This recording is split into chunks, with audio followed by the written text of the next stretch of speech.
국어 사전에 보면 어리석다라는 말이 슬기롭지 못하고 둔하다 이렇게 되어 있습니다.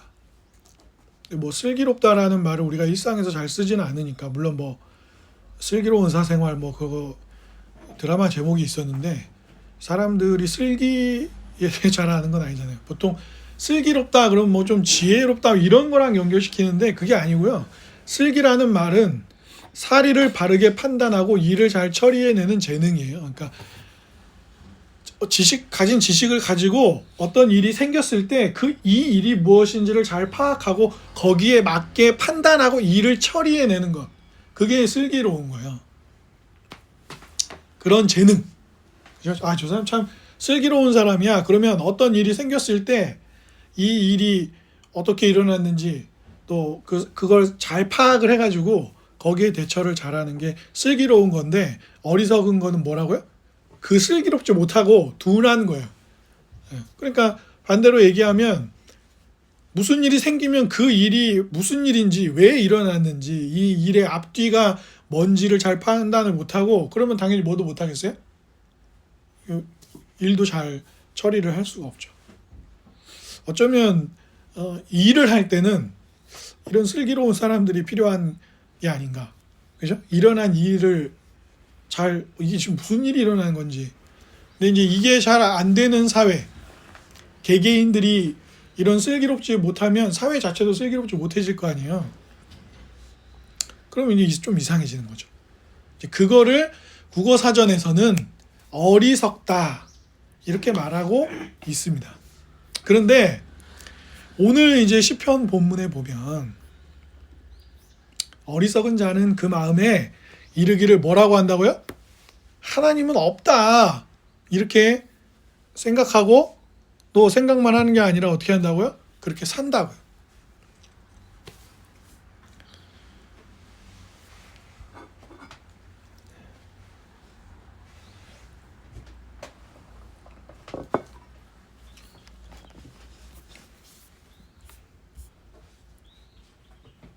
아까 우리가 이제 일부러 제가 예배 전에 두 본문을 읽었습니다. 하나는 시편 53편이었고 한 군데는 시편 신약성경 로마서 3장을 읽었어요. 시편 14편에 말하는 이 하나님이 없다고 말하는 어리석은 사람의 이야기가 거의 똑같이 시편 53편에 나오고요.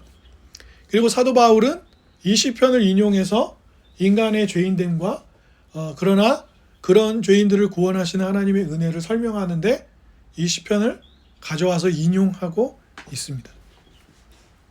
그래서 어리석다라는 말은 제가 국어사전에 정의를 말씀을 드렸지만 이 본문에 나와 있는 히브리어로 보면 이게 나발이라는 단어거든요.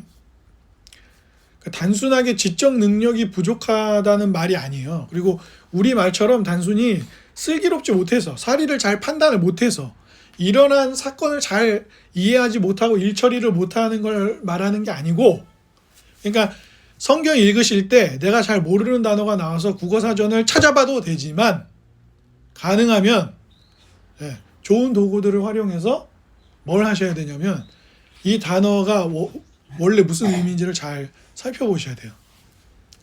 그냥 국어사전에 슬기롭지 못하고 둔하다, 그러니까 그런 말인가 보다. 아니, 그 말이 아니에요. 단순히 그 얘기 맥락은 비슷한 게 있지만 그런 말이 아니라 여기서의 나발이란 뜻은 무슨 말이냐면 뻔뻔하고 아주 공격적이고 도덕적으로도 상당히 결핍된, 그러니까 자기가 도덕적으로 결핍되어 있는 상태인데 공격적인데 사악해요. 그걸 말하는 거예요. 단순히 뭐 일어난 일을 파악을 못해가지고 뭐 아둔하게 어떤 일처리를 했다가 말하는 게 아니라 아주 뻔뻔하고, 그런데 태도는 대단히 공격적이고 그리고 도덕적으로 자기가 문제가 있는데도 불구하고 사악한 일에 굉장히 적극적인 상태. 그걸 뭐라고 한다고요? 어리석다라고 말해요. 근데 그러한 뻔뻔하고 공격적이고 도덕적으로 결핍된 그 사악함의 상태가 어디를 향하고 있냐면 하나님이 계신데 하나님이 없다고 하는 거예요. 네. 좋아하는 표현은 아니지만 그 어른들이 예전에 누가 뭘 잘못하면은 그런 얘기. 넌 애비도 없냐? 이런 얘기를 해요. 이게 무슨 얘기냐면, 야, 어머니도 계시고 아버지도 계시고 만약에 너를 보호해주는 보호자가 계시면은 너가 이런 말과 행동을 할 수가 있냐? 그죠?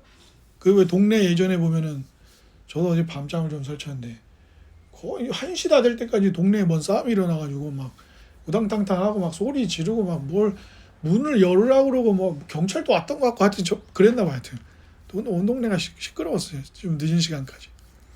근데 제가 어렸을 때 산동네 살 때도 보면은 이게 이제 우리가 나이가 들잖아요. 그럼 자기의 기억을 미화시킵니다. 그러니까 특정 영역들이 이제 기억이 감퇴되잖아요. 내가 그걸 떠올리지 못하기 때문에 이제 진짜 저희 동네 재개발이 얼마 안 남았단 말이에요. 이제 막 요즘에 이제 집을 가진 집주인들 있잖아요. 그럼 이제 집 돌아다니면서 이제 가격을 매기는 그런 걸 하더라고요. 집을 검사하러 오더라고. 와서 그 구역 전체가 얼마인지 뭐 어떤 식으로 집이 어떤 재료들을 써서 돼 있는지 집 안 사진도 다 찍고 저희 집도 들어가고 사진 찍었어요. 사진도 찍고 그래가지고 이제 나중에 아마 이제 거기 아파트가 들어서 가면은 이제 뭐 그런 금액 정산 같은 걸 하겠죠. 당시는 집이 크기가 이 정도였고 또 뭐 몇 층이었고 뭐 그러니까 뭐 아마 그런 게 있나 봐요. 저도 그런 거 뭐 경험을 못 해봐가지고 와서 사진 찍어 갈 거니까 좀 문 좀 열어주라 그래가지고 그것만 했을 뿐인데 어쨌든 이제 서울시 안에 저는 봉천동 출신인데 서울시 안에 옛날 모습을 가진 골목이나 이런 거는 이제 거의 없다고 봐도 이제 무방하지 않겠나 싶어요. 이제 저쪽 뭐 산자락이랑 이어진 그런 동네들은 특별한 허가가 나지 않은 이상 산을 깎아서 아파트를 짓거나 이러지는 않으니까 거기는 좀 옛 모습이 있죠. 그런 산자락, 뭐 북악산이나 뭐 그 청와대 뒤쪽에 있는 집들이나 그 삼청동 그쪽도 아파트가 들어오는 게 아니기 때문에 옛날 그런 게 있죠. 물론 이제 길을 좀 다시 새로 잘 해놓고 그런 게 있지만, 근데 이제 산동네 같이 옛날 동네는 11동 이거 재개발 끝나고 나면 이제 거의 서울시 안에서는 옛날 골목길이나 이런 거는 거의 못 보지 않을까 싶은데, 제가 이 말씀을 드리는 게 뭐냐면 제가 봉천동 출신이니까 가끔 어린 시절이 생각이 난단 말이에요. 그러면 이제 사진이 남아 있는 게 좀 있어요. 인터넷에 보면 봉천동 옛날 산동네 그 사진이 남아 있는 게 있는데 보면 뭐 좀 그리운 느낌이 들죠. 왜냐면 그 골목에서 뭐 친구들이랑 뛰어놀고 뭐 저녁 되면 집에 와서 밥 먹고 거기서 놀고 학교 다니고 했으니까 생각이 날 거 아니에요? 근데 그거는 좀 미화된 그림이에요. 가만히 이제 생각을 해보니까 어제 그 싸움 듣고 이 본문 생각을 해보니까 엄마가 도망갔다든가 아버지가 도박을 하고 술을 먹는다든가 있었어요. 그런 게 많이 동네에 있었고 뭐 시끄럽고, 그리고 그 산동네에 훔쳐갈 것도 별로 없는데 도둑놈들이 또 있었어요. 그래서 제가 기억을 해도 제가 대방동으로 이사 오기 전에 마지막 살았던 집에 제 기억에 한 2번 정도, 그러니까 저희 집에 자물쇠를 채워놨었거든요. 그 골목 안에 살 때 이런 여는 열쇠가 아니고 자물쇠를 채웠단 말이에요. 이렇게 집 열고 들어갈 때. 근데 그 자물쇠가 부서지고 그게 한 2번 정도 제가 기억이 있어요. 그게 이게 됐던. 근데 이제 그걸 보고도 심히 놀라지 않았던 것은 집에 훔쳐갈 게 별로 없었기 때문에, 물론 훔쳐가면 그때는 이제 VHS 비디오 보는 거라든가 그런 게 있는 때가 있었으니까. 근데 그게 크게 큰 돈이 될 것 같진 않고, 그러면 좀도둑인 거거든요. 이 동네에 와가지고 뭐 물론 그 동네에도 좀 먹고 사는 집들이 있었죠. 집주인들 집. 근데 그런 데를 털어야지. 우리 집은, 그러니까 도둑놈이 문을 열고 우리 집 안에 있을까봐 걱정을 했지, 우리 집에서 뭘 대단한 걸 가져갔을까봐 걱정은 안 했어요. 훔쳐갈 게 없었기 때문에. 그러니까 돌아보면 그 동네에도 좀도둑도 있었고 가정이 좋지 않은 가정들도 있었고 사건 사고들이 많았단 말이에요. 뭐 칼부림이 난다거나 이런 슬픈 일들도 있었고. 그러니까 마냥 좋았던 그런 이렇게 나의 어린 시절을 살았던 동네, 그러면서 뭐 마냥 그리워만 할 그런 거는 아닌 거예요. 네. 그러니까 그런 아버지들 막 도박을 한다든가 뭐 소수였겠지만 그죠? 대부분은 그냥 하루를 열심히 사는 아버지들이 대부분이었어요. 어머니들도 마찬가지고 부업도 하시고 뭐 배달도 하시고 뭐 우유도 팔러 다니고 뭐 신문 배달 뭐 하여튼 계란도 팔고 시장에서 뭐 야채 장사도 하고 소금도 팔고 막 그런 다들 열심히 사는 분들이었는데 뭔가 이렇게 그 관계라든가 이런 걸 잘 배우지 못했다가 보니까 가족끼리 불화나 이런 것들이 많고 소리 지르고 막 스댕 그릇 날라다니고 이런 소리도 종종 들을 수 있고 막 그랬단 말이죠. 근데 그때에도 보면 이 본문이 말하는 모양대로 생각해 보자면 좀 잘못했는데도 잘못했다고 절대 안 하고 뻔뻔스럽게 굴죠. 예? 그 왜 가끔 나쁜 놈들 범죄자들 잡힌 것도 보면 예? 얼굴 공개하고 막 근데 기자가 물어보잖아요. 왜 그러셨습니까? 왜 누구를 이렇게 누구한테 나쁜 짓을 하셨습니까? 그럼 뭐라 그럽니까 그때? 뭐 세상 더럽고 막 이래서 나 혼자 죽을 수 없어서 나 이렇게. 근데 그 표정이나 이런 거에서 부끄러움이나 수치심이 보이세요? 안 그러면 재벌 회장들이나 뭐 권력자가 무슨 짓을 해서 검찰 조사받으러 나올 때 여러분 거기 서서 정말 고개 숙이는 사람 몇 명이 됩니까? 안 했다 그러죠. 다 안 했다 그러고 지금 감옥 가 있는 모 국회의원도 그 검찰 그 기자들이 탁 서가지고 막 다 안 했다 그러고 다 뭐 근데 이제 증거가 나오고 지금 구치소 있잖아요. 지금 재판받는 과정이. 그런 거죠. 그런 뻔뻔함이 있는 거예요. 그런데 이게 그 뻔뻔함이 꼭 이런 강력한 범죄 형태로만 나오는 게 아니라 여러분 기억해 보세요. 아브라함하고 사라가 왜 웃었어요? 아들 이름이 웃음이 됐잖아요. 이삭이 됐다. 이삭이 웃음이란 뜻이에요. 처음 들어요? 제가 여러 번 얘기해 줬잖아요. 그죠? 왜 웃었어요? 왜 웃어요? 이사야 선지자는 하나님이 이사야 선지자를 불러서 말씀을 전하라고 보낼 때 하나님을 마주했을 때 이사야 선지자는 두려워서 떨었거든요. 그러니까 하나님을 마주한 선지자들은 다 하나님 앞에서 두려워서 떨어요. 왜? 아무리 인간이 괜찮아도 인간은 더러운 죄인이고 이분은 완전하게 선하신 거룩하신 하나님이란 말이에요. 그러니까 그 앞에서는 두려워 떨 수밖에 없어요. 천사가 마리아를 찾아오거나 세례 요한의 아버지였던 사가랴를 찾아오거나 마리아나 요셉을 찾아왔을 때도 마리아나 요셉이 어떻게 했어요? 두려워서 떨었단 말이에요. 왜냐하면 인간이란 존재와 다른 존재가 왔기 때문에 하나님을 대리하는 존재에 왔을 때 거기에 두렵고 떨림이 있어요. 근데 아브라함이랑 사라 어떻게 했다고요? 웃었다니까요? 하나님 말씀하시는데 웃어요. 뭐예요? 어리석은 거죠. 그러니까 나쁘다고까지는 곤란할 수 있지만 어리석은 거예요. 왜? 아직 하나님이 어떤 분이신지를 잘 모르니까 아브라함과 사라가 창세기 12장에 부름을 받아가지고 나중에 이삭을 하나님 앞에 아낌없이 바칠 때까지가 22장인데 10장 정도가 지났는데 시간으로는 수십 년이 흐른단 말이야. 근데 아브라함한테 성경 있어요? 성경 없어요. 아브라함은 하나님을 직접 늘 만나는 거예요. 하나님이 아브라함 찾아오시는 거예요. 그때 말씀하시는 거라. 그러니까 아브라함이 아직 하나님에 대한 경험이나 신앙의 여정의 시간이, 그죠? 믿음의 시간이 부족해요. 아직 시간이 얼마 안 돼요. 물론 그 10장이 지나는 동안 수십 년이 흐르지만. 그러니까 이상한 거죠.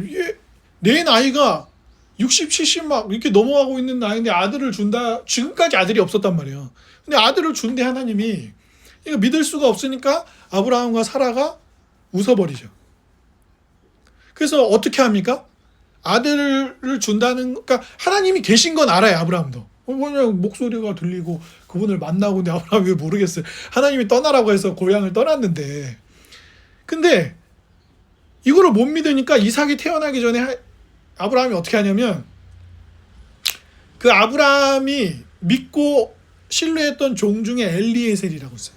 유명한 사람이에요. 아브라함의 종이에요, 종. 근데 아들이 없으니까 그냥 이 엘리에셀이 애가 착하고 그러니까 얘를 그냥 아들로 해서 하겠다고 해요, 하나님한테. 그러니까 안 되죠? 그러니까 나중에 어떻게 하냐면 아들이 있어야겠으니까, 고대 또 근동사회에서는 대를 잇는 것과 자식을 많이 낳는 게 매우 중요한 사회였단 말이에요. 지금으로는 상상도 할 수 없을 정도로 매우 중요한 일이었어요. 그러니까 이 아브라함이 아직 하나님을 경험하지 못했기 때문에, 그죠? 하나님이 어떤 분이신지를 잘 모르니까 아브라함이 웃었다니까요. 왜? 하나님이 어떤 분이신지를 잘 모르니까. 그러니까 아브라함이 아직 하나님을 경험하지 못했기 때문에, 그죠? 이게 안 되니까 또 사라한테 종이 있었어요. 하갈이라는 여종이 있었는데 이 여종을 남편에게 줘서 아이를 낳아요. 걔가 이스마엘이에요. 그래서 하나님은 아브라함과 사라한테 아들을 준다 그랬는데 이걸 못 믿으니까 웃고 비웃고 그 다음에 어떻게 해요? 자기의 방법대로 엘리에셀을 아들로 양자 삼으려고 한다거나 하갈이라는 여자를 통해서 아들을 낳아갖고 해결을 하려고 한단 말이에요. 근데 하나님 결국 어떻게 하십니까? 이삭을 주시죠. 그리고 아브라함은 제가 여러 번 말씀드렸지만 아내 사라를 이 믿음의 여정을 다니면서 약속의 땅에 들어가는 과정을 겪으면서 권력자에게 2번이나 아내를 자기 누이라고 하면서 뺏깁니다.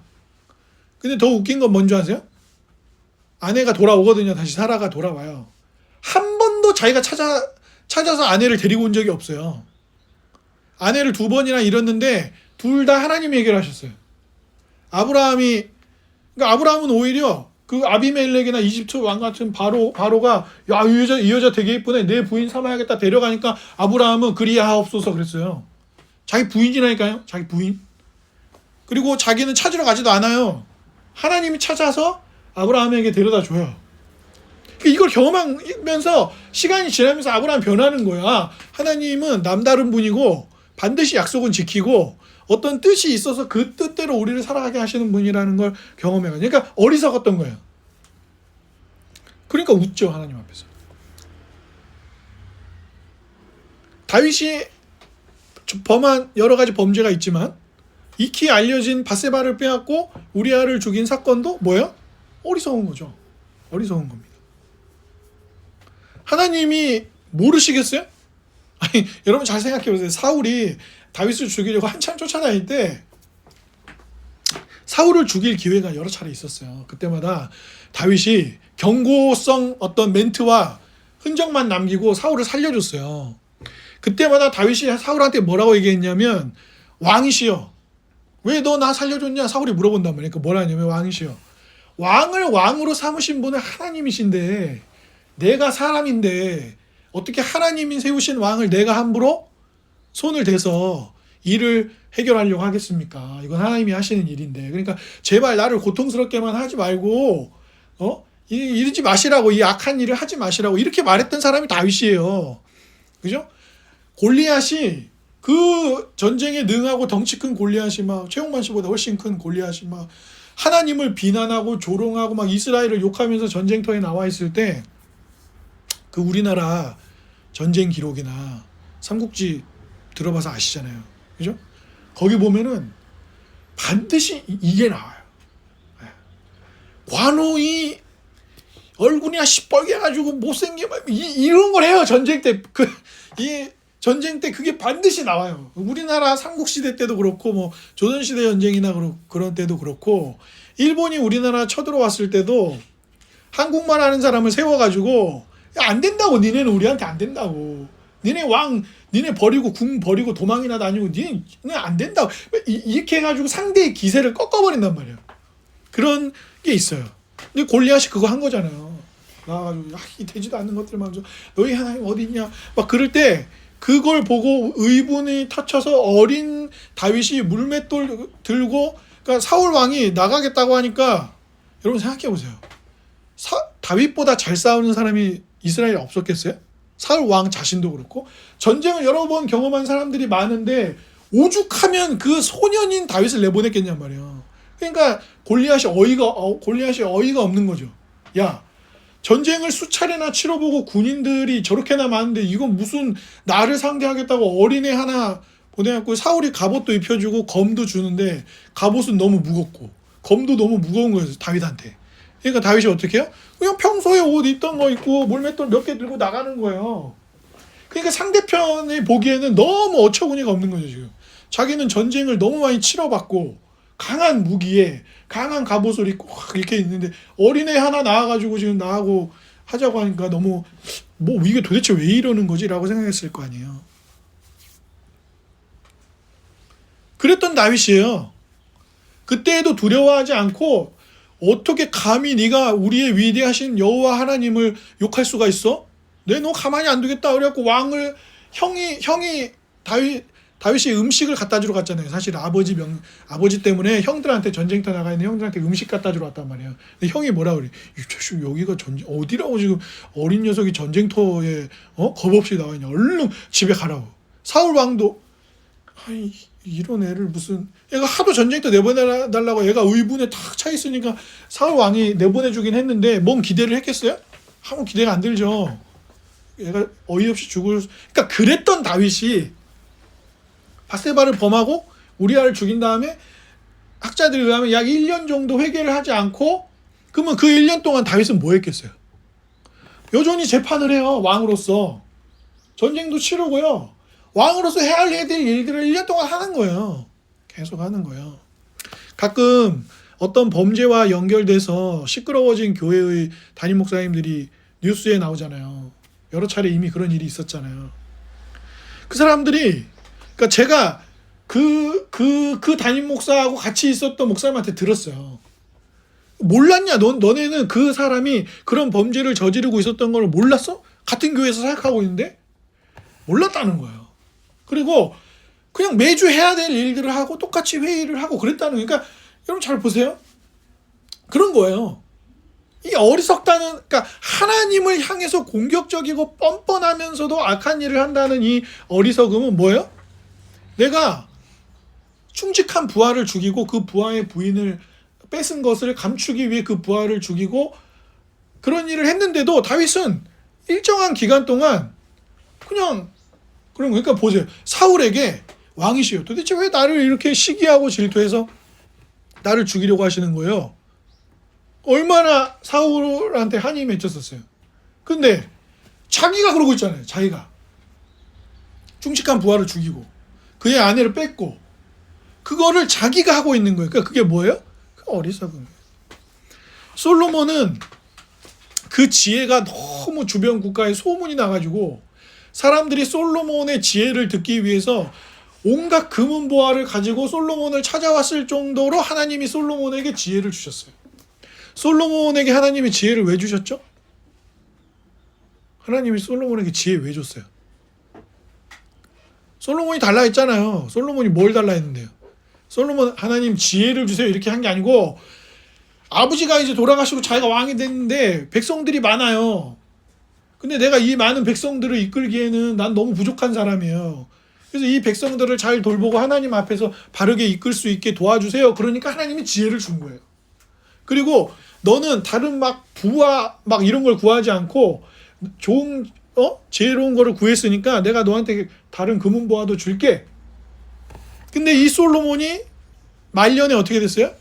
수많은 나라들과 정략 결혼을 하면서 솔로몬의 여인이 몇 명 있었어요? 약 1000여 명 정도 있어요. 알려지기로는 수백 명의 정실 부인이 있고 나머지 수백 명은 또 첩이에요. 근데 왜 많냐면 주변 국가들하고 평화롭게 지내려고 하다 보니까 주변 국가들도 솔로몬이 지혜롭고 괜찮은 애거든요. 그러니까 어떻게 해요? 가족이 되는 거예요. 결혼하는 거예요. 그래서 옛날에도 왕이 우리나라 조선시대 이런 데도 보면 왕이 어떻게 해요? 유력한 가문이 있어. 이 가문을 내가 잘 컨트롤해야 이 나라를 이끌어갈 수 있어요. 내가 조선의 왕 입장에서. 그럼 어떻게 해요? 내 딸이나 아들이 하고 얘네 집안에 하고 연결시켜서 가족이 되게 하는 거예요. 함부로 이렇게 막 할 수 없게. 예. 아니면은 멀리 강력한 장군이 하나 있어. 이순신 장군 같은. 근데 이 장군이 너무 강력하고 인기가 너무 좋아. 그래서 어디 멀리 변방으로 보내버려요. 근데 변방으로 보내면서 어떻게 해요? 우리 자식이랑 얘 자식이랑 결혼시켜갖고 내가 데리고 있어요. 내 옆에. 이 장군은 멀리 막 전라도 이런데 막 제주도 가 있고. 그럼 어떻게 해요? 까불지 말라는 거죠. 너 만약에 거기 전라도나 경상도나 이런 데 가가지고 반란 일으키려고 하거나 막 이러면은 어떻게 한다는 거예요? 네 딸이나 아들 내가 가만히 안 둔다? 요런 걸 하는 거죠. 그런 의미로 솔로몬이 이렇게 했었어요. 베드로도 그렇지 않아요? 베드로도 얼마나 혈기를 부렸어요.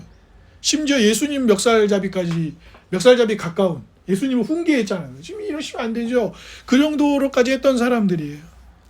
그러니까 이런 아브라함이나 다윗이나 솔로몬이나 베드로의 어리석은 모습은 우리에게도 있는 거예요. 아이들은 종종 자기가 부모님을 속일 수 있다고 생각해요. 그럴 수 있다고 생각한다고요. 세상에 CCTV가 얼마나 많은지, 또 부모님이 자신과 비슷한 시절을 이미 경험해 본 그런 게 있는지 없는지. 또 그래서 제가 대학 시절에도 그렇고 중고등학교 때도 보면은 애들이 맨 뒷자리 정도에 앉아가지고 공부 안 하려고 하는 애들이 뒷자리에 앉아가지고 몰래 딴 책 보고 있거나 도시락 까먹거나 뭐 간식 먹고 있거나 막 딴짓하고 있는 애들이 있거든요. 그럼 얘네들은 이렇게 가리면 선생님한테 안 보인다고 생각을 해요. 그죠? 안 보일 수도 있다고 생각을 한단 말이에요. 근데 앞에 강단에 선생님이 이렇게 쓰잖아요. 교수님들도 수업할 때 학교마다 좀 배치가 다르지만 이렇게 앞에 서가지고 보면 되게 잘 보여요. 근데 뭐예요? 모르고 안 보인다고 생각하는 거죠. 그러니까 본문은 그러니까 본문을 읽으면 무슨 생각이 들어요? 어리석은 자는 마음에 하나님이 없다 그러고 악을 행하고 막 죄악을 행하면서 막 하나님의 백성들을 막 떡 먹듯이 괴롭히고 막 이렇다고 본문에 나와요. 그럼 본문을 읽으면 읽는 우리들은 어떤 생각이 들어요? 이런 악인들이 있어. 이런 하나님이 없다고 말하면서 하나님을 믿는 사람들을 괴롭히고 막 이런 사람들이 있어. 이렇게 생각하잖아요. 아니에요. 그러면 아닙니다. 우리가 그렇다고 말을 하는 거예요. 본문은. 우리가. 시편 14편도 그렇고 시편 53편도 그렇고 로마서 3장도 그렇고 유대인이나 이방인이나 다 함께 어리석다라고 말해요. 한번 따라해 보겠습니다. 실천적, 무신론자. 네. 뭐예요? 어떤 사람들은 이렇게 얘기한단 말이에요. 특히 교회 다니는 사람들은 우리는 하나님을 믿는다. 우리는 하나님이 없다고 생각하지 않는다. 우리는 하나님이 계신다고 믿는다. 진짜요? 그 왜 돈을 그렇게 쓰는 거죠? 왜 자식을 그렇게 키우는 거예요? 왜 정치적 선택을 그렇게 하는 거죠? 왜 주일에 그렇게 지내는 거죠? 즉 우리의 삶의 주인이 하나님이시고 그리스도를 통하여 구원하여 우리의 삶을 통치하시는 분이 하나님이시라고 한다면, 그러니까 아까 뭐라 그래요? 이상하게 나쁜 짓 하면 옛날 어르신들이 뭐랬더라? 너는 어머니 아버지도 없냐? 그러니까 어머니 아버지가 계셔가지고 그래도 뭘 잘못하면 좀 혼내주고 그랬으면 너가 이렇게까지는 안 됐을 텐데 도대체 너는 왜 이러는 거냐라고 그 뻔뻔함과 사악함에 대해서 막 동네 불안당들 있잖아요. 동네 불안당들. 동네 그래도 시골 동네는 예전에는 좀 어르신들이 계신 게 좋은 게 동네에서 막 나쁜 짓 하고 다니면 갑자기 김씨 할아버지가 나타나고 이놈 새끼! 그래가지고 얘 우리 집 애는 아니지만 이 마을이 얘네들을 다 안단 말이에요. 그죠? 그 마을 분들이 이 자녀들을 다 알아요. 그러니까 애들이 동네에서 나쁜 짓을 하고 다니기가 곤란해. 왜? 저 김씨 집 아들이지, 저거 사과나무 집 아들이지, 저 감나무 밑에 사는 집 아들이지를 동네 어르신들이 싹 다 알아요. 그러니까 어디서 조금만 나쁜 말 하고 다니고 나쁜 짓 하고 다니고 그러면 어떻게 돼요? 동네에 나쁜 놈이라고 소문이 납니다. 그러면 그 동네에서 살기가 힘들어요. 그리고 그 부모님들은 막 부끄러워하죠. 이 사악한 우리 아들 때문에, 우리 딸 때문에 이렇게. 그래서 그런 거를 좀 조심하고 그런 게 있었어요. 마찬가지예요. 우리도 믿는다고 하면서 우리가 돈을 모으고 사용하는 방식, 우리가 권력에 대해서 갖는 마음, 명예욕에 대해서 갖는 마음, 결혼, 부부관계, 자녀를 키우는 일, 그리고 직장을 구하고 살아가는 삶의 많은 영역들 속에서 그러니까 하나님이 안 계시다고 하고 악을 행하는 자들을 보면서 저렇게 예수 믿는 자들을 괴롭히다니, 교회를 괴롭히다니, 뭐 등등의 이야기들로 막 얘기하면서 정작 자기는 하나님이 있다고 말해요. 하나님을 믿는다고 말하면서 어떻게 해요? 예배, 돈을 모으고 쓰는 방식, 가족관계, 친구들과 살아가는 방식, 정치적 선택을 하는 방식, 이웃을 돕는 방식, 그 모든 것들 속에서 그냥 자기 마음대로 해. 뭐가 다르냔 말이에요. 뭐가. 똑같은 말이에요. 그래서 우리 신앙의 선배들은 그걸 뭐라고 했냐면 실천적 무신론자라고 한 거예요. 말로는 믿는다고 하면서 실제 사는 삶의 방식은 하나님 없는 삶의 방식과 같다는 것이죠. 그래서 무감각해지는 거예요. 하나님 어디 있어? 하나님이 그러니까 애들도 그런 거거든요. 자기가 엄마 아빠랑 약속한 게 있어요. 근데 엄마 아빠랑 약속을 깨고 막 몰래 게임을 더 했다든가 친구들하고 나쁜 짓을 했다든가 막 그래요. 근데 모르는 것 같아. 그러면 어떻게 돼요? 애들이 더 뻔뻔해지고 더 큰 범죄에 가담하게 됩니다. 오늘 본문의 4절과 5절을 한번 같이 읽어보겠습니다. 4절과 5절입니다. 시작. 죄악을 행하는 자는 다 무지하냐? 그들이 떡 먹듯이 내 백성을 먹으면서 여호와를 부르지 아니하는도다. 그러나 거기서 그들은 두려워하고 두려워하였으니 하나님이 의인의 세대에 계심이로다. 5절보다는 3절부터 이어서 보면 그렇겠네요. 다 치우쳐서 함께 더러운 자가 되고 선을 행하는 자가 없는데 하나도 없는데 떡 먹듯이 하나님의 백성들을 또 그렇게 한다. 이런 구절이 나와요. 이게 뭔 얘기예요? 이제 무감각해지는 거예요. 점점. 다윗이 밧세바를 범하고 우리아를 죽이고 나서 회개하기 전까지의 시간 동안 여전히 왕으로서의 군림하고 권력을 행사하고 재판을 진행하고 자기 할 일을 했어요. 그런데 그 일을 하는 동안 다윗이 왜 왕이 됐어요? 왜 하나님이 사울을 패하시고 다윗을 왕으로 세우셨어요? 사울이 어리석어지니까 하나님이 이제 다윗을 세워서 이스라엘 백성들을 잘 이끌려고 하신 거죠. 근데 그 다윗이 어떻게 하는 거예요? 사울과 똑같은 뻔뻔한 행동을 하는 거죠. 그리고 하나님이 이스라엘의 왕이 되면 하지 말라고 하는 게 하나 있었어요. 그게 뭐예요? 말을 많이 두고 군사를 많이 모으는 거 하지 말라 그랬어요. 왜? 이 나라는 하나님의 나라니까 하나님의 지키심을 보고 군사 많이 두고 막 무기 많이 만들고 그래갖고 이게 우리나라 이렇게 강해. 내가 이렇게 강한 나라의 왕이야라고 하는 교만함으로 가지 않도록 그렇게 하셨어요. 근데 다윗이 나중에 이걸 하거든요. 네. 그러니까 하나님이 없다 하는 삶의 양태로 올라가는 거예요. 무감각해지면 그래서 하나님의 백성들조차도 떡 먹듯이 괴롭히는 상태까지 가는 거예요. 네. 그래서 막 추천까지는 그렇지만 더글로리 드라마 봐도 그렇잖아요.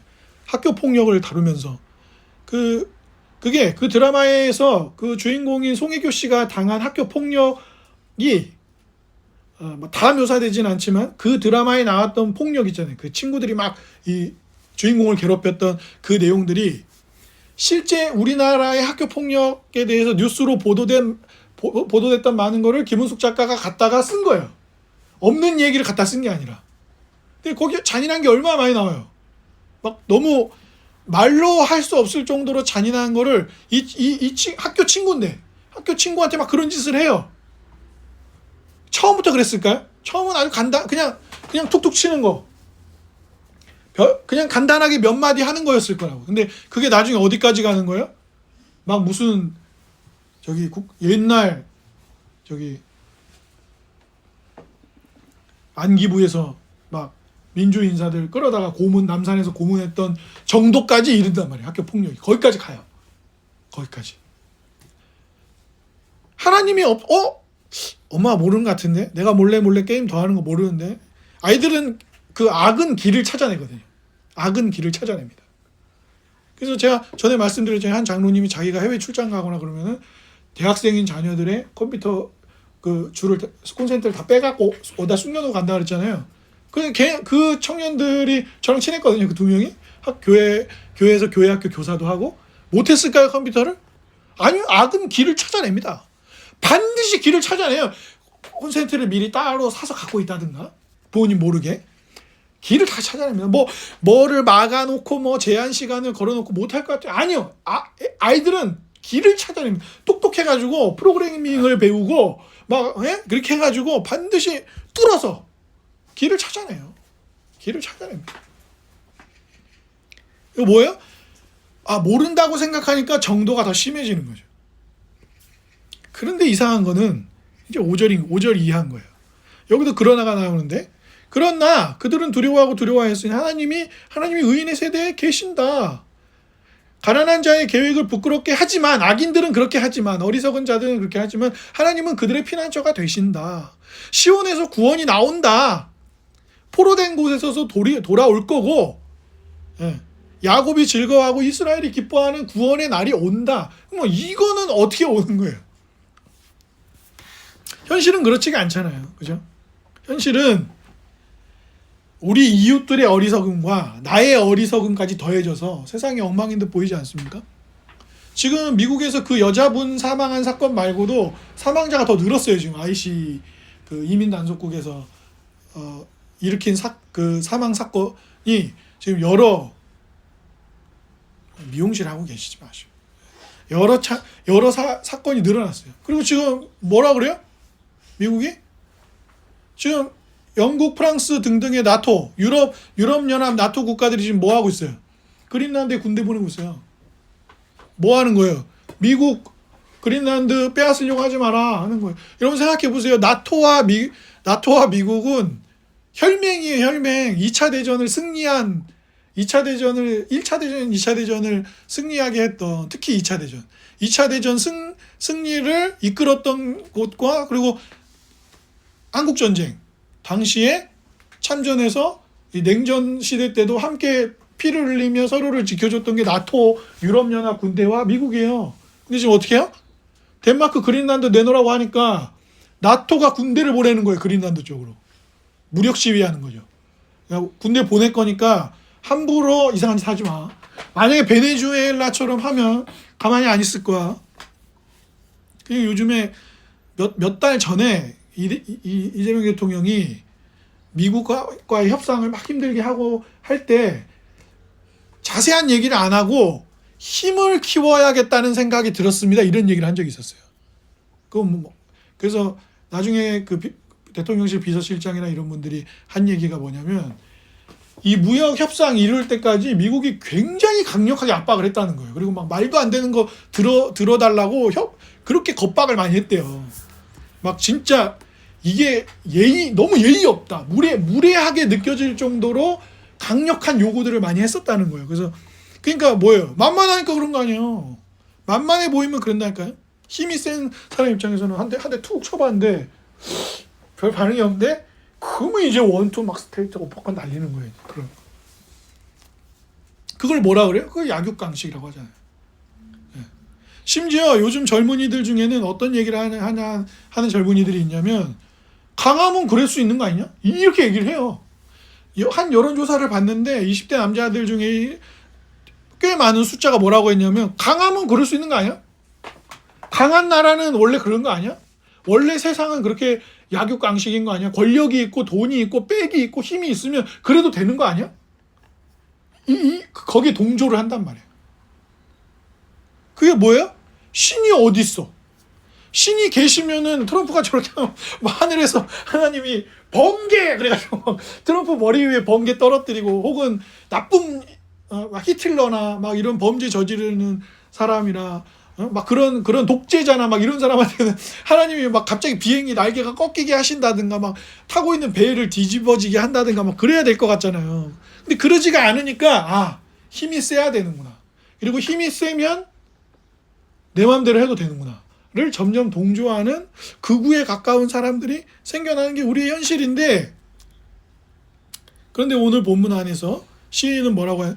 구원의 날이 온다는 거예요. 기뻐하고 즐거운 날이 오고 하나님께서 힘 있는 자들이 가난한 자들을 막 이렇게 공격하고 괴롭히는데 뭐라고 합니까? 시인은 하나님이 그들의 피난처가 되어 주실 거다. 이렇게 얘기해요. 그럼 이 반전은 왜 가능합니까? 제가 이번에 여러분들하고 이 시편 이 앞부분에 요 탄식시, 흔히 말하는 탄식을 하는 이 탄식시를 보다 보니까 제가 이제 더 여러분 덕분에 알게 된 건데, 누가 뭐 보는 사람이 어디 있어? 누가 뭐 나를 이렇게 내가 나쁜 짓 했다고 나한테 이렇게 하는 사람이 어디 있어? 그러니까 그 가끔 재벌 아들 딸들 중에 그 막무가내로 나가는 그런 사람들 있잖아요. 예를 들면 모 비행기 회사의 딸이 땅콩 때문에 비행기를 그랬다면서요. 그 승무원 남자분한테 땅콩을 집어 던지고 막 막말을 하면서, 그래서 그분 나중에 결국 어떻게 했어요? 법정에 서기도 하고 갑자기 막 초췌한 척하고 나와가지고 막 고개 숙이면서 거짓으로 사과를 하고 막 그랬죠. 그게 왜 그러는 거야? 야, 니들이 뭔데 나한테 한번. 그래서 그런 권력자들이 경찰이나 이렇게 단속에 뭐 잡으면 뭐라 그래요? 너 내가 누군 줄 알아? 이런 말을 하는 거잖아요. 2절에 보면 시인이 그렇게 말했어요. 하나님께서 인생을 굽어 살피신다. 그 얘기는 무슨 얘기입니까?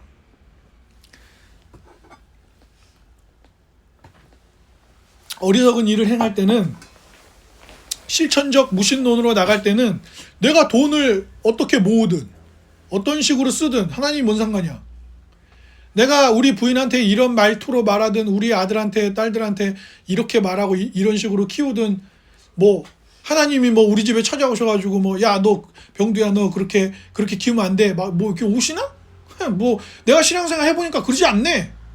뭐 내가 교회에 대해서나 뭐 나의 삶의 곳곳에 있는 다양한 직장생활이나 뭐 돈을 벌어서 쓰는 일이나 그런 거에 있어서 뭐 내 마음대로 해보니까 내 마음대로 되는데 뭐 하나님이 뭐 별로 상관 안 하시는데. 근데 시인은 뭐라고 얘기하냐면 하나님 보고 계신다. 하나님 보고 계신다. 그래서 미국에도 그 갑자기 감독님이 선수를 부를 때가 있어요. 자기 방에 오라고.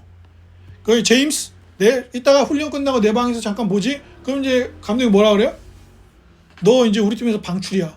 그럼 그 선수가 뭐라고 했어요? 감독님 왜 나 방출시켜? 왜 나 팀에서 왜 내보내요? 그럼 감독이 뭐라 그래요? 너가 지금 1년 동안 어떤 식으로 훈련했고 코치들과 어떤 관계로 지냈고 팀원들과 어떤 식으로 지냈고 하는 자료를 다 갖고 있거든? 그럼 우리 팀에서 더 이상 함께 이제 운동을 할 수 없어. 근거는 여기 있어. 다 보여준단 말이에요. 하나님이 보고 계세요. 시인은 하나님이 개입하고 있다고 말합니다. 누가 아브라함을 찾아오시죠? 하나님이 아브라함 믿겠다고 찾아갔나요? 아니, 하나님이 아브라함을 찾아오시죠. 누가 이삭을 찾아오시고 야곱을 찾아오시고 요셉을 찾아오시고 누가 다윗을 회개하도록 찾아오시고 부르시고 사도 바울을 부르시고 베드로를 부르시고 그랬을까요? 제가 말씀드렸잖아요. 한국교회 선교 초기에 토마스 목사님이 젊은 20대의 아직 30이 안 된 토마스 목사님이 성경책을 우리말로 번역된 일부, 신약성경 일부 우리말로 번역된 거를 들고 배를 타고 도착했어요. 그리고 우리나라 관리들에게 잡혀서 복음을 한마디도 못 전하시고 돌아가셨어요. 근데 그때 당시에 가난한 사람들은 종이 한 장이 아쉬운 시절이었단 말이에요. 그죠? 근데 어떤 분이 그 양키 목사가 외국인 귀신이 들고 온 종이가 있네? 여기 떨어졌네. 성경이 떨어진 거예요. 그 번역해온 성경이. 그래서 어떻게 했어요? 잘 됐다. 지금 우리 집에 벽지를 붙여야 되는데 잘 됐다 그래가지고 집에 가져가가지고 한 장씩 떼가지고 이걸 떼가지고 붙인 거예요. 다닥다닥. 천장에도 붙이고 다닥다닥. 근데 이분이 심지어 백수였네? 그래가지고 집에 딱 누워가지고 일도 안 하고 이게 누워보니까 그 대신 그게 한글이잖아요. 한글은 읽을 수 있는 사람이었던 거예요. 한자는 잘못해. 그러니까 갑자기 예수가 나오고 막 뭐 예수가 뭐 때문에 왔다 그러고 뭐 죄에서 구한다 그러고 이거 가만히 누워가지고 땡달빙달 놀다 보니까 지금처럼 스마트폰이 있어요, TV가 있어요, 뭐가 있어요, 라디오가 있어요, 뭐 아무것도 없어요. 그러니까 누워서 계속 재미가 있네 읽다 보니까 내용을 연결해가지고 읽다 보니까 자기가 죄인인 걸 깨닫고 믿음이 생긴 케이스가 있었단 말이에요. 희귀하게도 하나님이 찾아오시는 거예요. 찾아오십니다. 그러면서 하나님이 뭐라고 말씀하십니까? 내 백성들이라고 말해요. 이 내 백성들조차도 어리석으면 어떻게 한다고요? 어리석으면 서로가 하나님이 없다고 생각하고 그러니까 마음대로 막 하면서 하나님의 백성들도 괴롭히는데 그게 우리예요. 그게 우리 인간의 모습이라고. 우리도 마찬가지예요. 다 마찬가지입니다. 아이들만 그런 게 아니라 우리도 그렇다는 거죠. 근데 하나님은 의인을 원하시거든요. 그렇죠?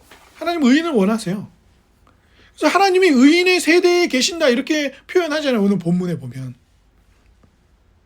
하나님 보기에 그런 어리석은 자들, 사악한 것을 공격적으로 드러내는 그 어리석은 자들, 하나님이 없다고 생각하며 살아가는 사람들을 볼 때 의로우신 하나님은 의를 원하시거든요.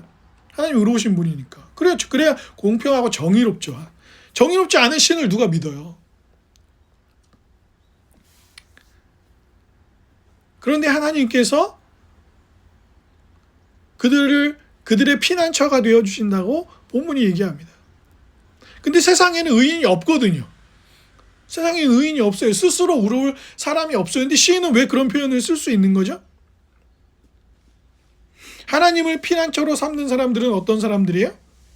하나님이 신실하시고, 나는 신실하지 않은데, 나는 어리석어서 사악하고 나쁜데 하나님이 신실하셔서 나를 돌보시고 믿게 하신다는 거를 믿는 믿음이 있는 사람들이죠. 그분의 백성이 되는 거예요. 그래서 시인이 마지막 절에서 시온을 이야기합니다. 시온은 여러 번 말씀드렸지만 어떤 장소죠? 실제 있는 장소가 아니고요. 시온은 시온산 이런 게 실제 있는 게 아니라 성전이 있는 곳이에요. 하나님의 성전이 있는 곳, 하나님의 임재가 있는 곳. 하나님께서 자신의 백성들에게 내가 너희들과 함께 있을게 라고 말씀하신 상징적 자리가 시온이에요.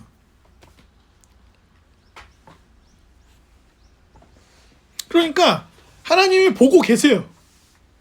하나님이 보고 계시고 자기의 신실한 의로우심으로 그 약자들의 피난처가 되어주십니다.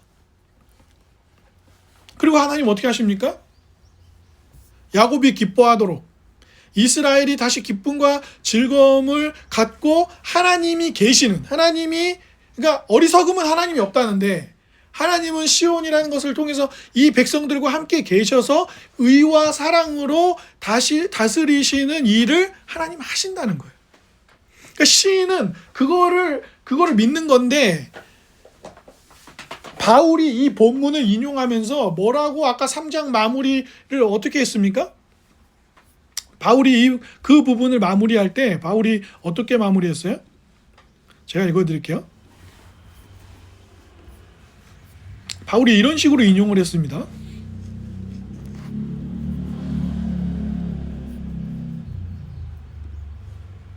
우리의 어리석음을 쭉 나열하고 나서, 그런데 뭐라고 얘기하냐면 율법 말고, 우리는 율법으로 의로워질 수는 없고 우리가 완전히 스스로 의롭게 될 수 없고 율법 외에 다른 하나님의 한 의가 나타났는데 이 의는 율법과 선지자들에게 이미 증거를 받은 거다. 근데 그게 뭐냐 그랬더니 예수 그리스도를 믿는 자들 모두에게 주어지는 의로움이다.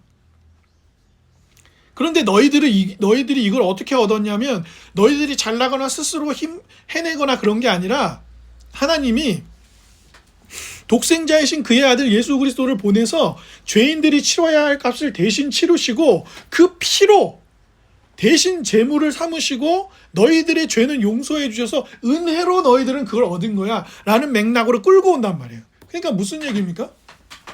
호영이님도 어리석고 저도 어리석고 김부선 자매님도 어리석고 우리 다 어리석어요. 그래서 우리는 심지어 하나님을 믿으면서도, 다윗이 하나님 안 믿었어요? 아브라함이 하나님을 안 믿었습니까? 솔로몬은 하나님을 안 믿었나요? 베드로는 하나님을 안 믿었어요?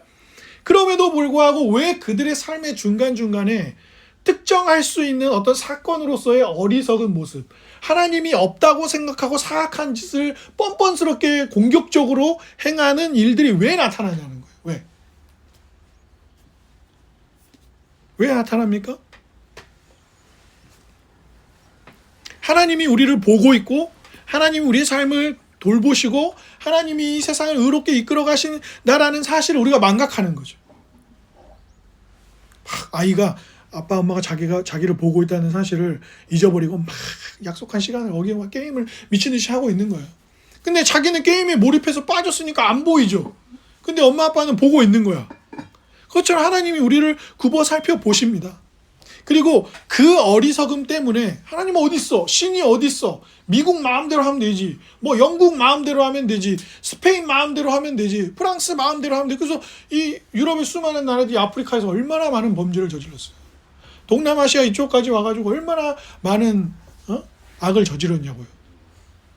식민 수많은 전 세계를 자기들끼리 땅 따먹게 하면서 여기는 우리가 가질게, 여기는 우리가 가질게, 그런 식으로 해가지고 다 그 부족들 살고 있는 지역 다 선그어버리고 박살내고 석탄 훔쳐가고 다이아몬드 훔쳐가고 금 훔쳐가고 얼마나 나쁜 짓을 많이 했냔 말이에요. 우리가 서로 그러잖아요. 서로. 그래? 너가 그렇게 힘이 있어서 그랬어. 나도 힘 키워서 너 때려버릴 거야. 이게 우리 방식이란 말이에요. 그런데 하나님은 그런 우리의 어리석음을 해결하기 위해 아들을 보내시고, 해결하는 방식이 너무 다르죠. 약자로서의 아들을 보내시고, 그 아들을 믿음으로 자신의 죄를 깨닫고 하나님의 사랑을 깨달아서 뭐 남들에게 잘 보이려고 한다거나 도덕적인 사람이 된다거나 그러기 위해서가 아니라 죄인을 사랑하시는 하나님의 사랑을 깨달음으로 그 사랑에 감동되어 하나님의 의의를 쫓는, 그죠? 이 법을 잘 지켜서 내가 하나님한테 멋져 보여야지라거나 그런 게 아니라 나를 구원하신 하나님의, 그러니까 우리는 이렇게 어리석은데, 우리는 서로에게 어리석음을 범할 수밖에 없는 죄인들인데, 그런 우리를 은혜로 구원하시는 하나님의 사랑 때문에 우리가 이렇게 산다. 그러니까 나중에 사도 바울이 로마서 뒷부분을 이렇게 흐름을 쭉 가면서, 근데 예수 그리스도를 믿었는데도 우리도 종종 계속 어리석음을 범하는 이유가 뭐냐라는 질문에 가상으로 대답을 하면서, 그럼에도 불구하고 성령께서 말씀을 통하여 우리의 마음을 감동케 해서 죄를 고백하게 하고 회개하고 하나님의 말씀을 사랑하기 때문에 따르도록 만드는 그 은혜가 이제 너희에게 주어진다. 너희가 예전에는 죄와 사망의 법의 지배를 당하면서 죄로 인한 사망이라고 하는 멸망을 당할 수밖에 없는 인생으로 살았는데, 이 한 의, 하나님이 우리를 의롭다 하시는 율법의 방식이 아니라 율법을 다 지키신 제물이 되신 예수 그리스도를 믿는 자들 모두에게 미치는 의로서, 그래서 뭐예요? 시온이라고 하는 것은 하나님이 그 백성들과 함께 계시는 건데, 다들 어리석게 하나님이 없다고 살잖아요. 그러면 야곱과 이스라엘은 언제 기쁨을 가질 수 있냐라고 할 때, 하나님의 임재를 어떻게 하는 거예요? 아들을 통해서 우리에게 주시는 방식으로 그렇게 하시겠다는 거예요. 하나님이 개입하시는 거예요. 하나님이 우리를 자기의 백성 삼으시겠다는 거예요. 하나님이 우리에게 그 아들을 내어주시면서까지 죄인의 멸망당함을 기뻐하지 않으시는 거예요. 그 방식으로 우리에게 일하시는 거예요. 남들에게 멋지게 보이거나 이런 문제가 아니라, 나를 지켜보고 내 삶을 통치하시는, 그리고 그 아들을 아낌없이 주신 분 때문에 하나님의 법을 기뻐하며 살아갈 수 있는 자리로 우리를 부르신다는 거죠. 그러니 주 안에 사랑하는 여러분, 제가 종종 저희 아들한테 하는 얘기인데, 공부를 열심히 해야겠다고 다들 생각하죠. 대부분 그렇게 생각해요. 자기가 학교 다니는 시절에 뭐 학생이 그럼 맨날 어른들 그죠? 학생이 공부하는 거지. 근데 뭐 저는 그 말도 좋은 것 같지는 않아요. 학생이 공부만 합니까? 그럼 만약에 아들, 딸들이 엄마 아빠한테, 아버지 지금 집에서 이렇게 쉬고 있을 때가 아닌데, 노후를 생각해도 그렇고 우리 미래를 생각해도 거의 24시간 중에 잠자는 시간만 빼고 일을 해야 되지 않아요? 이렇게 얘기한다고 생각해 보세요. 그럼 뭐 어느 부모가 그 자식 말 듣고 맞아 그럼 왜 애들 보고는 왜 그러냐 이거예요.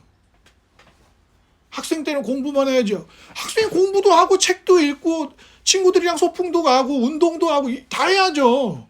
왜 학생 공부만 합니까? 부모님이 돈만 벌어야 되는 거 아니잖아요. 마찬가지거든요. 근데 우리는 그렇게 쉽게 어리석음을 범한다는 거죠. 사랑하는 여러분, 기억하십시오. 우리는 어리석어서 말도 안 되는 일을 서로에게 너무 많이 해요. 여러분, 한국전쟁 당시에 공산주의와 민주주의 진영이 싸운다. 대리전이었죠, 사실상. 그게 우리 민족에게는 너무 슬픈 일이에요. 그러니까 그 사상이 다르다는 이유로 민주진영과 공산주의 진영이 우리나라 땅에서 대리전을 치른 거란 말이에요. 이거는 그냥 우리 민족끼리의 싸움이 아니에요. 공산주의 진영과 민주주의 진영이 대결을 하면서 그 전쟁, 가장 큰 전쟁이 우리 땅에서 일어나는 거예요. 그러니까 유엔에서 군대 보낸 거죠. 정말 대한민국을 사랑해서 보낸 거예요? 그때 당시에 그 사람들은 대한민국이 어딘지도 잘 모르고 온 거예요, 그냥.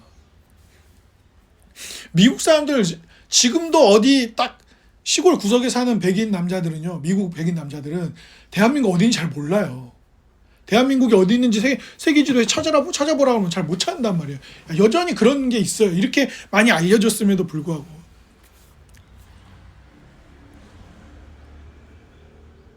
그러니까 그렇게 서로에게 어리석음을 범하는데도 불구하고 하나님이 개입하셔서 그 우리 모두의 어리석음을 깨닫게 하시고 그 어리석음을 아들을 통하여 씻어내어 시온의 영광이 다시 하나님의 백성들과 함께 하시는 영광이, 하나님을 떠난 아담 이후로의 모든 인류가 다시 하나님의 임재를 회복할 수 있도록 하셔서 기뻐하고 즐거워하게 하시고, 약육강식이 돼가지고 약하면 막 때려가지고 뺏어도 된다고 말하는 세상 속에서 그러면 안 된다고, 오히려 그 약자들을 돌보는 것이 하나님의 뜻이라고 사랑과 의를 펼쳐낼 수 있는 근거는 오직 예수 그리스도께 있는 것입니다. 그래서 예수님이 항상 약자들과 함께 하시고 가난하고 힘없고 소외당한 사람들을 먼저 찾아가시고 했던 이유가 뭐예요? 바리새인들에게는 구원이 필요 없기 때문입니까? 로마의 황제에게는 구원이 필요 없어서요? 그게 아니라 하나님이 없다고 생각하는 어리석은 인생들의 삶에는 뭐가 나타나요? 힘없고 약해 보이면 괴롭히는 일들이 너무 많으니까 하나님께서 힘없고 약한 이들만을 향하여 어리석음을 범하는 이들에게 그러지 말라 그러는 거예요. 제가 대한민국 청소년이면 저는 여기 안 살아요. 너무 싫을 것 같아요. 청소년들이 갈 만한 데가 어디 있어요? 카페 갈 거예요? 어디 갈 거예요? 갈 데가 있어요? 애들이 PC방 가면 뭐라고 하는데 그러면 애들이 PC방 안 가면 어디 가요? 도서관? 도서관만 갑니까 그러면? 우리 애들이 무슨 공부하는 기회가 아니잖아요. 어른들은 그나마 갈 데가 있어요. 친구들도 만나고 술집도 가고 카페도 가고 뭐 포장마차도. 얘네들이 갈 수 있어요? 못 가잖아요. 그러면 얘네들 보고 맨날 어른들이 뭐래? 공부만 하라 그래요. 공부만. 요즘 초등학생들이 캐리어 끌고 다닌다니까요. 집에 10시 11시에 들어간대요. 그 캐리어 들고 다니면서. 그렇게 큰 아이들이 건강한 어른이 될 수 있나요? 양심을 잘 지킬 수 있나요? 그게 안 되니까 요즘 젊은이들 그런 거예요. 힘이 강하면 뺏을 수 있지. 힘이 강하면 그 사람들 마음대로 해도 되지. 이런 생각을 왜 갖게 돼요? 그런 식의 공부에 쩔어서 산 입시의 시절을 12년 동안 살고 성인이 된단 말이에요. 그러면 그런 의식 속에 살아갈 수밖에 없어요. 판사들이 나쁜 놈들이 많다. 검사들이 나쁜 놈들이 많다. 걔네들이 다 누군데요? 걔네들이 초중고 시절에 다 공부 1, 2등 하던 애들이에요. 우리 사회가 그 방향으로 가고 있기 때문에, 우리 사회가 그 방향을 향하도록 만들고 있으니까 그런 검사, 그런 변호사, 그런 군인, 그런 사람들이 사회 지도층에 가가지고 사회가 그렇게 망가지는 일들이 생기는 거죠.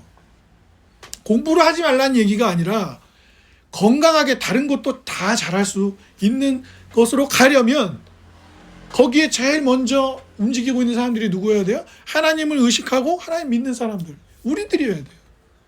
우리들.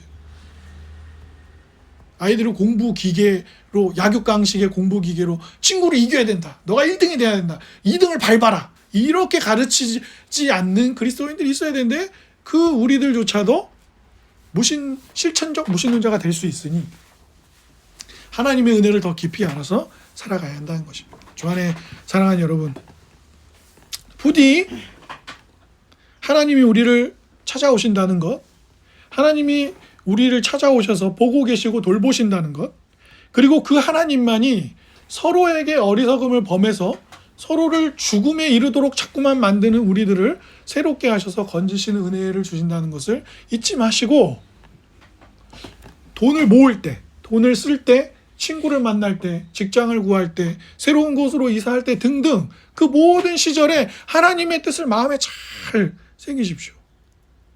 내가 어떻게 하는 게 하나님 더 기뻐하는 일일까? 그런 것들을 잘 고민하십시오.